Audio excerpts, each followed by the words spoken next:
Hello, hello, salut les crameurs, oui, oui, c'est encore moi. Tout d'abord, je voudrais remercier pour tous ces commentaires reconnaissants sur le groupe Facebook et un peu moins fréquents sur la page Tipeee. Faites-y un tour et ne fût-ce qu'un commentaire, ça fait toujours plaisir. Vous trouverez le petit lien dans la description de la vidéo. Pour commencer, je voudrais revenir sur la dernière vidéo. Je vous ai donné une méthode de travail, elle est correcte et je vous la recommande. Mais je me dois, pour être complet, y ajouter une information. Alors cette information complémentaire, c'est que en mode coordonnées absolues, où que vous placiez votre laser avant de lancer votre gravure sera gravée exactement à l'endroit où vous l'avez placé sur votre grille à l'écran. C'est une information qui peut vous paraître un petit détail, mais ça complète ce que je vous disais dans la vidéo précédente. Le petit lien là au-dessus. Alors aujourd'hui, qu'avons-nous au programme? Comme vous le savez, si vous me suivez depuis un moment, je vous rabâche sans cesse sur l'importance de tester et d'encore tester. Que diriez-vous de voir avec quel outil le faire? Vous aurez certainement déjà vu passer plusieurs modèles de grilles de tests, de la plus simple à la plus complexe. Je vous propose de créer la vôtre et nous allons commencer par la plus simple, la grille de test de gravure. Alors attention, je ne parle pas ici de gravure, de photos, de jolis dégradés ou de découpe, chaque chose en son temps. La grille que je vous propose de faire est des plus basiques et elle se limitera à définir la vitesse et la puissance pour graver soit du texte ou des motifs binaires, c'est-à-dire avec des aplats, donc avec un remplissage uniforme.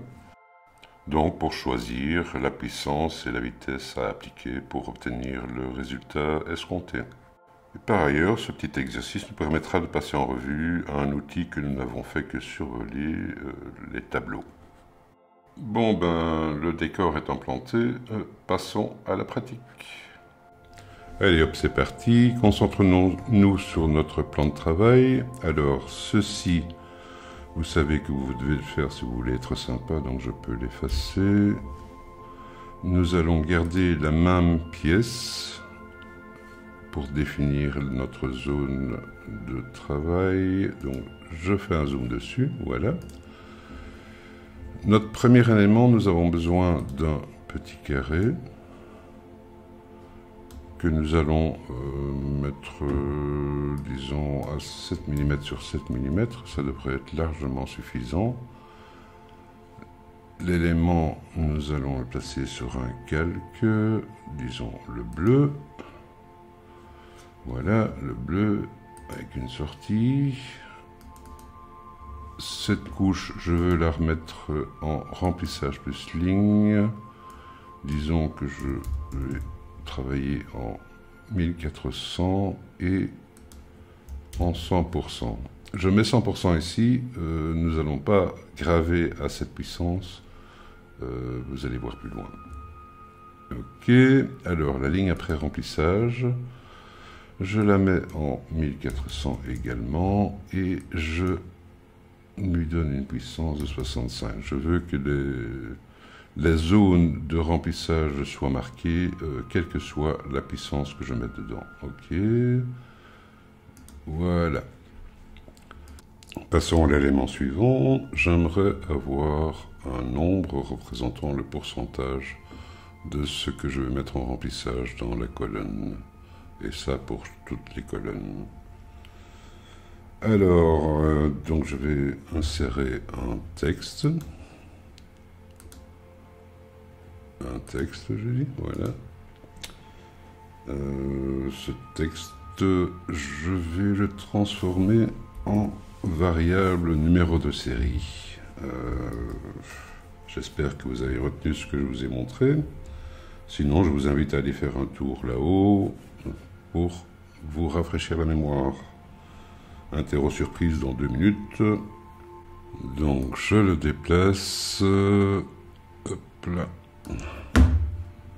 Je le transforme en numéro de série. Voilà. Ici, je vais le centrer avec ceci. Voilà. Hop.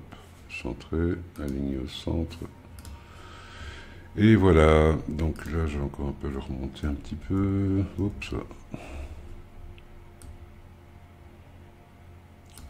Comme ça. On est sûr qu'il est bien centré. Et voilà, donc maintenant, comme c'est un numéro de série, je vais affiner les réglages. Donc ici, texte de variable.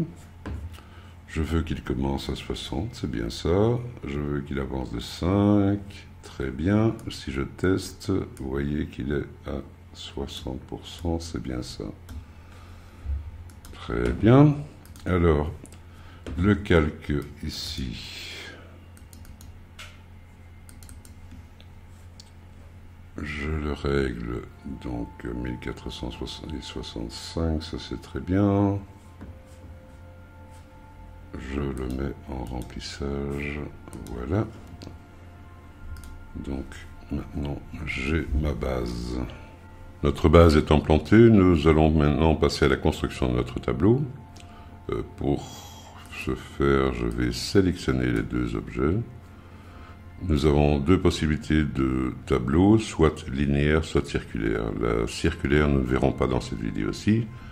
Nous y viendrons plus tard. Donc, je clique sur les tableaux. Alors, l'outil du tableau est divisé en deux parties. La partie gauche étant tout ce qui concerne les colonnes, la droite, tout ce qui concerne les lignes. Ici, nous avons donc le nombre d'éléments que nous voulons rajouter. La dimension totale que prend les trois éléments ici, dans ce cas-ci.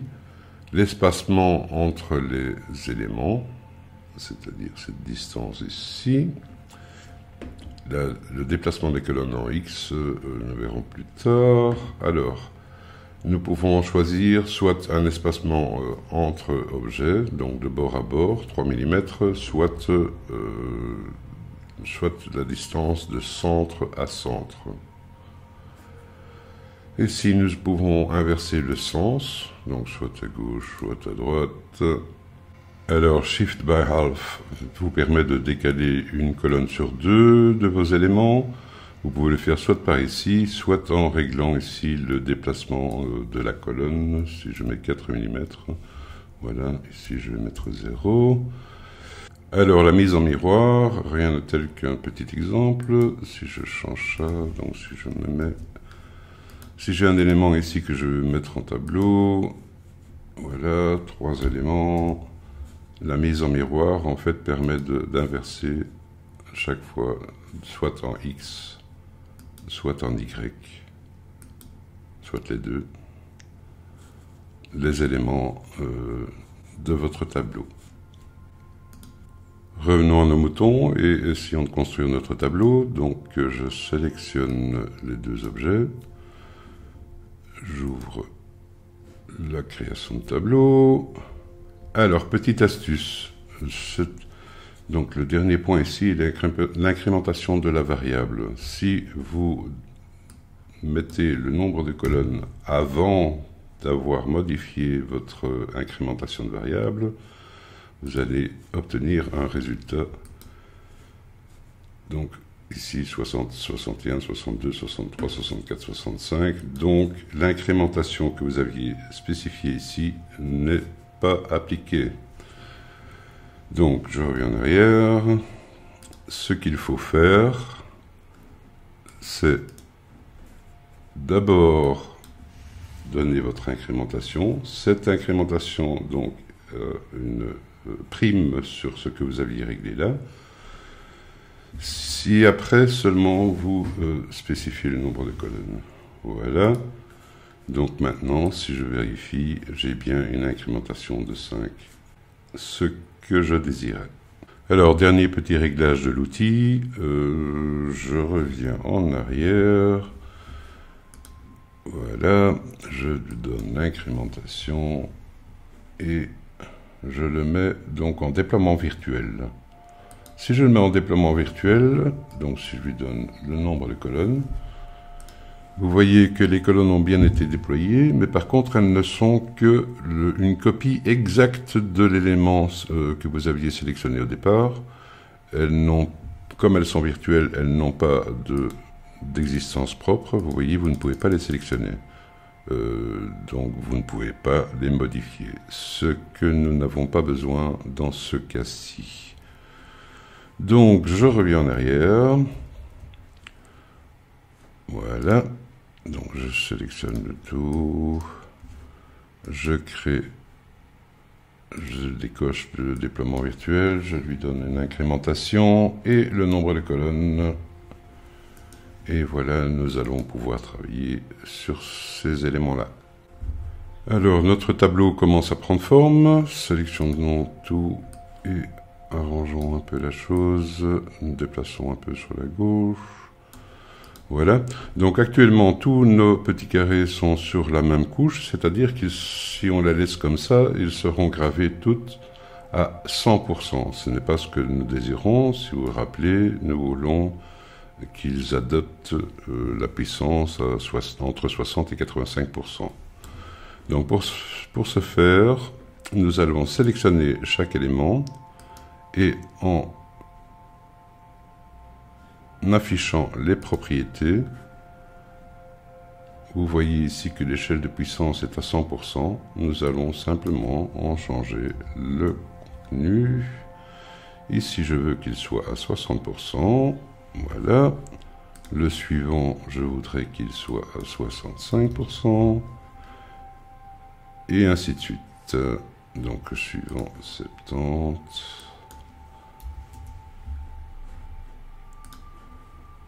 75. 80. Et 85%. Voilà qui est fait. Donc nous avons maintenant une première ligne de test qui s'échelonne de 65 à 85% avec une vitesse de 1400 puisque nous sommes sur la couche bleue. Donc nous allons l'indiquer ici. Je déplace ça, voilà.